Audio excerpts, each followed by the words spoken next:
saya akan melakukan tugas demonstrasi kontekstual pada modul 2.3.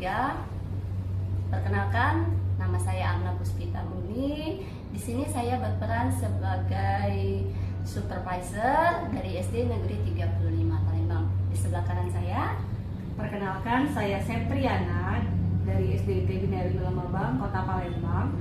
Di sini saya berperan sebagai koci. dan seperti ini saya Trisna Handayani dari SD Negeri 53 Palembang, berperan sebagai coach.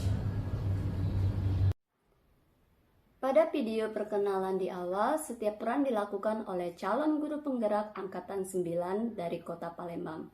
Saya sebagai supervisor akan melakukan supervisi klinis untuk tugas demonstrasi kontekstual. Dalam supervisi klinis terdapat 3 tahapan, yaitu 1. Tahapan pra-observasi, merupakan percakapan yang membangun hubungan antara guru dan supervisor dalam mengembangkan kompetensi diri. Yang kedua, tahapan observasi, merupakan kegiatan mengamati jalannya percakapan coaching.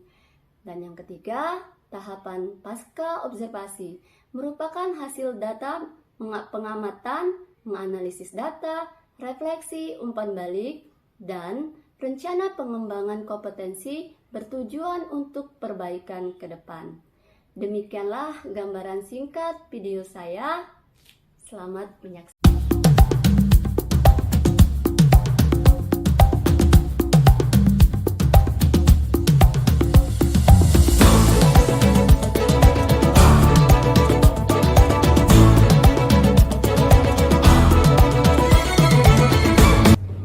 Assalamualaikum Bu Amna, apa Waalaikumsalam. kabarnya? Baik, Ibu. Baik ya, alhamdulillah. Ya, jadi nih ya sesuai dengan kesepakatan pembicaraan kita kemarin, katanya Ibu Trisna mau melakukan diskusi coaching, ya, melakukan percakapan keterampilan coaching dan dengan menggunakan Alutirta. Iya Bu. Dan di sini saya akan menjadi pengamatnya. Nah, nanti pada saat melakukan coaching itu kita nanti memberikan penilaian ya. Nah, sebelum melakukan kegiatan tersebut, saya ingin memberikan pertanyaan terlebih dahulu. Ya. Jadi di sini pada kegiatan tersebut kompetensi apa yang akan Ibu kembangkan pada saat percakapan coaching? Oh, baiklah Bu Amna. Jadi pada saat percakapan coaching itu mungkin kompetensi yang ingin saya kembangkan itu yang pertama adalah kehadiran penuh ya. Ya. Lalu yang kedua adalah mendengarkan dengan aktif dan menyimak coach berbicara seperti itu. Lalu mungkin kompetensi yang ketiganya adalah mengajukan pertanyaan yang berbobot untuk menggali lebih dalam lagi permasalahan dari coach tersebut. Ya, baiklah. Nah, jadi dari ketiga kompetensi yang ingin Ibu sampaikan tadi, yang secara spesifik ingin Ibu observasi itu yang mana Ibu? Oh, untuk secara spesifiknya kompetensi yang ingin saya kembangkan itu mungkin ada di mengajukan pertanyaan yang berbobot seperti itu kan, karena seperti yang saya bilang tadi agar bisa menggali permasalahan kecil di dalam seperti itu Bu Amna. Ya. Lalu selanjutnya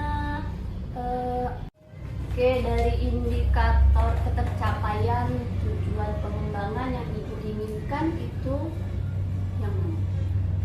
Jadi indikatornya itu saya ingin mendorong agar coaching itu bisa menemukan solusi dari masalah yang dihadapinya Bu Amna seperti itu.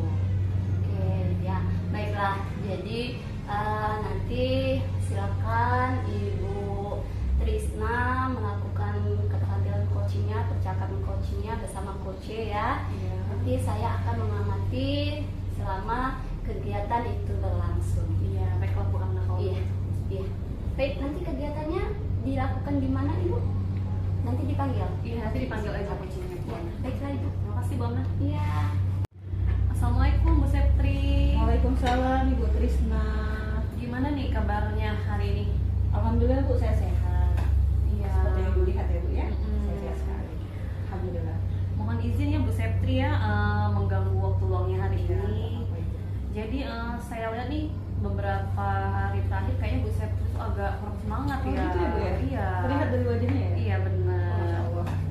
kira-kira apa ada masalah yang bisa di-share ke saya, Bu Septri? Baik Bu, jadi begini Bu ceritanya ya. Mungkin ada sedikit masalah yang berpikiran saya terkait seleksi akademik pretest BPG Daljab Bu yang akan dilaksanakan mendatang. Jadi kurang persiapan sebenarnya saya Bu. Jadi sehingga membuat saya gelisah, kemudian jadi kurang bersemangat begitu akhir-akhir ini. Seperti itu Bu. Jadi masalah ini terkait seleksi pretest BPG Daljab ya, Bu Betul Septri ya. Bu. Kira-kira apa nih yang kita bisa diskusikan hari ini, Bu Septri? Saya ingin menemukan solusi dulu, solusi buat masalah saya untuk mengikuti seleksi pretest BPG Daljab. Kurang lebih seperti itu. Jadi kemudian nggak apakah ada yang membuat Bu Septri ini nggak nyaman gitu untuk belajar menghadapi persiapan PPG ini, Bu Septri? Ada sih Bu, ada beberapa hal yang agak tidak nyaman di dalam pikiran saya sendiri. Kira-kira apa itu? Keadaan rumah sebenarnya kurang kondisi juga, kondisi lagi hamil, sering Iya, ya hamil emang tinggal menunggu harinya gitu kan, di sekolah juga banyak tugas gitu, jadi berkaitan dengan orang tua siswa juga, masya Allah. Jadi itulah kira-kira yang mengganggu pikiran saya untuk tidak konsentrasi pada saat itu.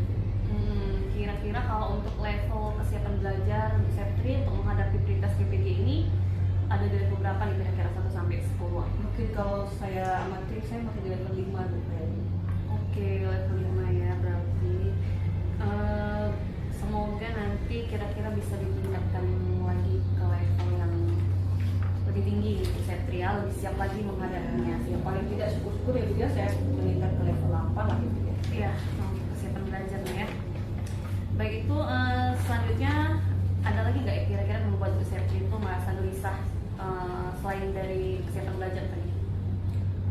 Mungkin karena soal-soal yang membutuhkan waktu yang lama kali Bu ya, jadi memikirkan penyelesaiannya tuh dengan teks yang terlalu panjang gitu Bu. Jadi menyelesaikan soal-soal latihan soal PPG seperti itu Bu. Itu yang membuat saya harus banyak-banyak kali.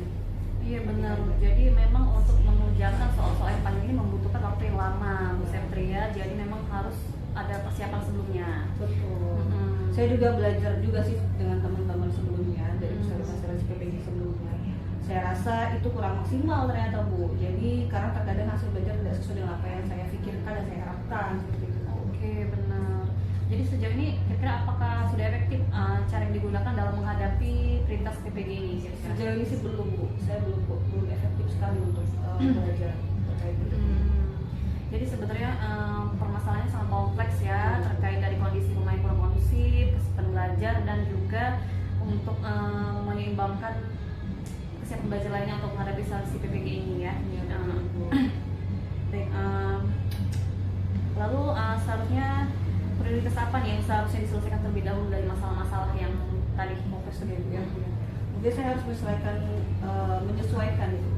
waktu saya dengan kesibukan saya, baik kesibukan saya pribadi maupun kesibukan saya di sekolah. Kemudian memperhatikan bagaimana sih cara belajar saya juga Bu, untuk mengkondisikan bagaimana latihan-latihan soal-soal PPG seperti itu. Kira-kira dengan cara seperti apa ya Bu? Kemarin saya sudah mencoba untuk belajar sama teman-teman saya sendiri Bu. Ternyata saya tidak bisa. Saya itu tipe belajar yang harus berdiam, harus sendiri gitu ya Bu ya. Jadi tidak bisa dengeran-dengeran gitu. Karena di situ emang saya lebih suka suasana yang hening kalau belajar seperti itu Bu. Jadi ada teman-teman saya itu yang membacanya terlalu nyaring dan banyak ngobrol ternyata. Dan itu saya tidak bisa ternyata. Dari langkah saya yang pertama ini ternyata kurang maksimal bagi saya seperti itu. Ya itu ide yang bagus, jadi bisa menggunakan tutor sebaya juga, tapi Ya. dengan keadaan yang kondusif ya, tidak Jadi saya bising ya. Betul, jadi saya lebih ke face to face ya belajar seperti itu. Ya berarti kalau malam belajar malam kan kondusif tuh malam kan Ya, kira-kira betul. gimana tuh Septi? Kalau belajarnya itu di waktu malam saya cukup kondusif Bu, alhamdulillah sudah saya terapkan juga itu menjadi langkah saya pertama untuk melakukan kegiatan persiapan PPG PPG ya. Oke.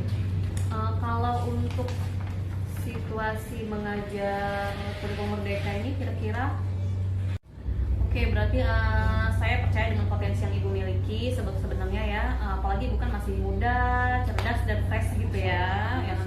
Insya Allah. Jadi menurut saya ini bukan harus suatu masalah yang kita fokuskan, jadi kita harus ada strategi untuk menyiasatinya, Bu.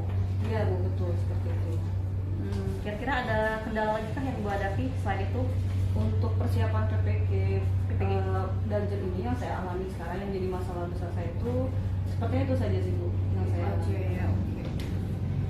Lalu hal yang menjadi prioritas nih, yang setelah diskusi kita kali ini, prioritasnya kira-kira apa menurut Ibu?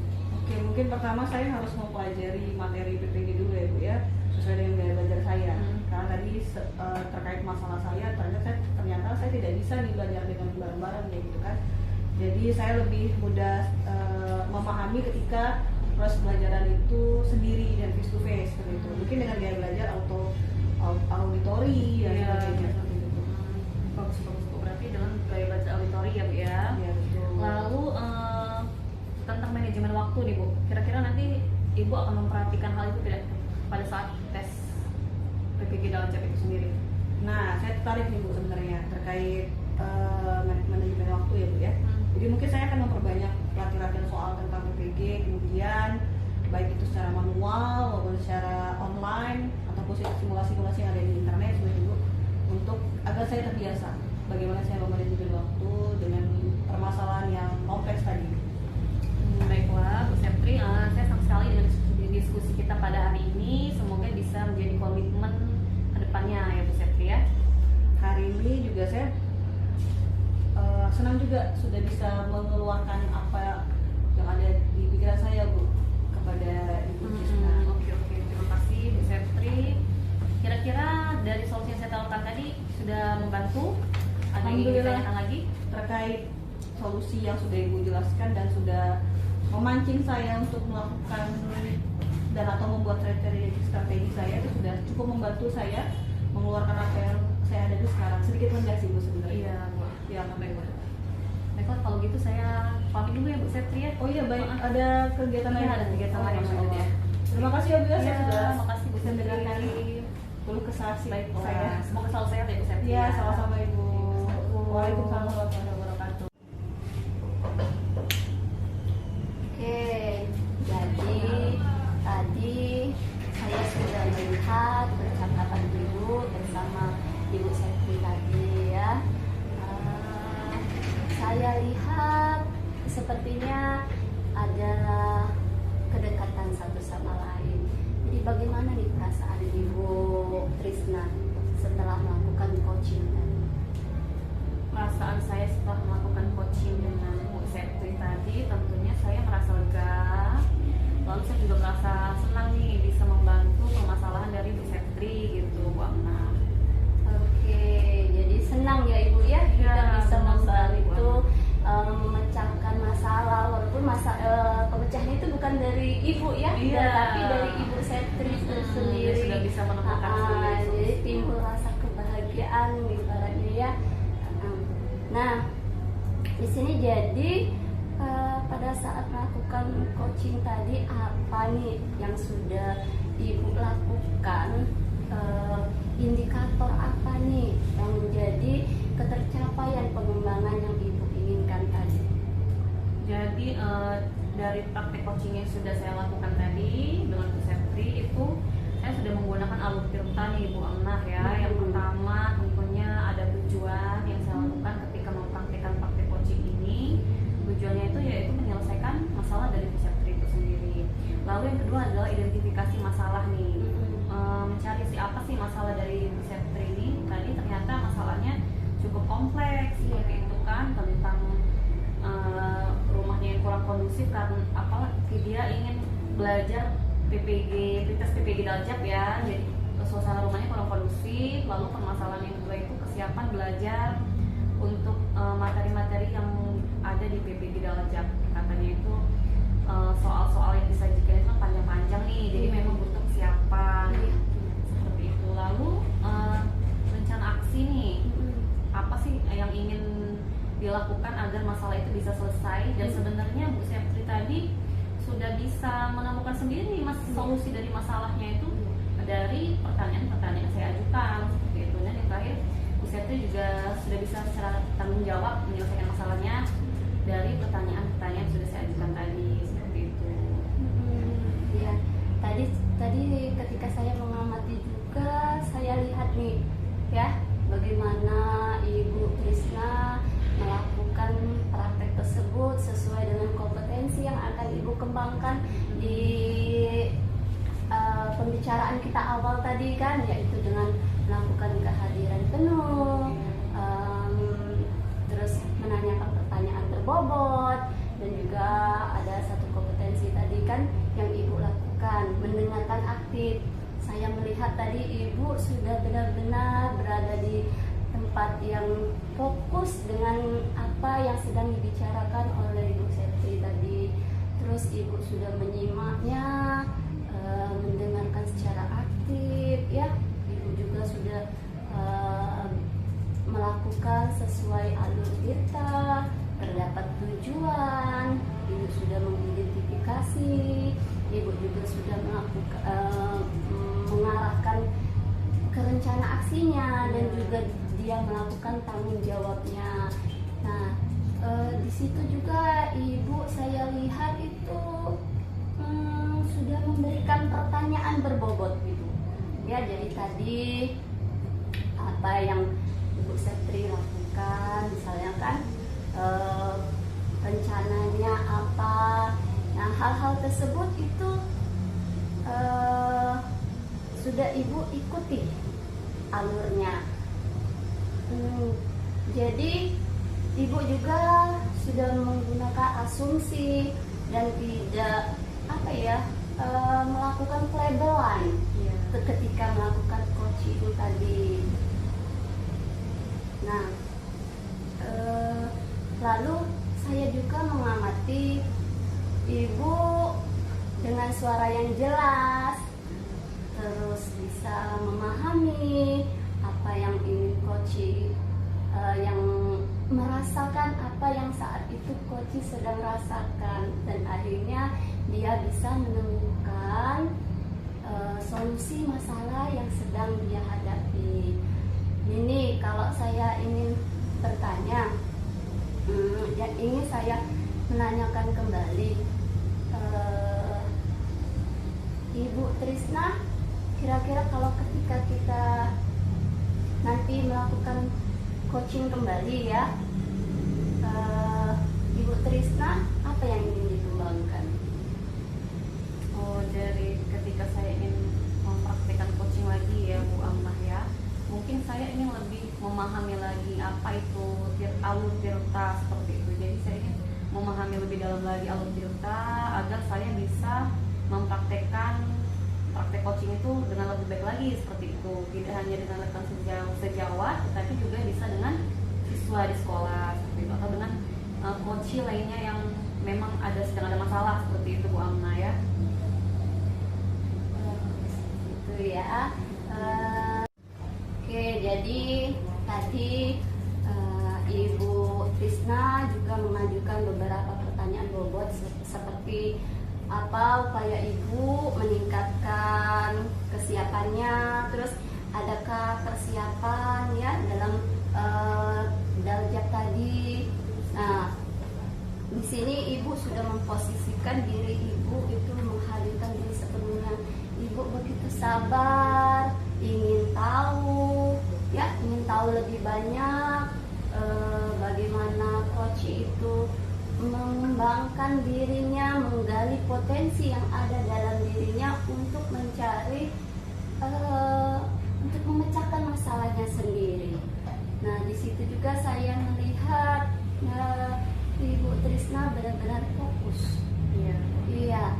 Terus Ibu Trisna di situ sudah benar-benar melakukan sesuai dengan tahapan-tahapan yang sudah Ibu sesuaikan dan rencanakan di awal. Nah, Ibu ya, terus di sini juga Ibu lebih mendengarkan aktif, mendengarkan aktif perasaan dan kegiatan Ibu, benar-benar berada bahwa Ibu sedang, saya sedang melakukan percakapan coaching bersama rekan sejawat untuk membantunya memecahkan masalah. Nah,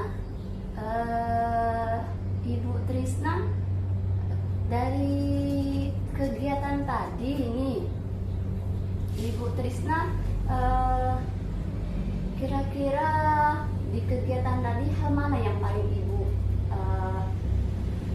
paling dominan gitu? Hal yang paling dominan saya lakukan ya Bu Amnah ya, mungkin di situ selain mendengarkan secara aktif, saya juga di situ menyampaikan pertanyaan yang berbobot seperti itu. Jadi mungkin dua itu yang dominan Bu Amnah dari ketiga kompetensi praktek coaching ya Bu Amnah ya. Baiklah. Oke, jadi sekarang dari hasil pengamatan saya, jadi nih ya pertanyaan terakhir ya Ibu ya. Ya Bu Amnah. Apa kompetensi yang ingin Ibu kembangkan berdasarkan hasil melakukan coaching bersama Ibu Septri tadi, Bu Krisna? Ya, jadi saya ingin lebih memahami lagi alur Tirta ini, Bu Amnah, agar saya bisa mempraktekkan coaching ini lebih baik lagi ke depannya, seperti itu Bu Amnah. Dan hasilnya juga seperti yang diharapkan. Oke, baiklah.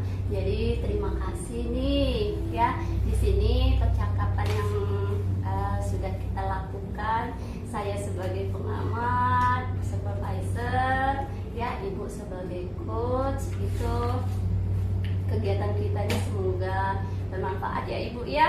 Iya, terima kasih banyak Bu Amnah Iya. atas bimbingannya. Ya, terima kasih. Oke, untuk itu kita saya permisi Ibu. Ya, Bu Amnah. Ibu Trisna juga mungkin ada kegiatan yang lain. Benar sekali. Baik. Makasih Bu Amnah Ya. ya.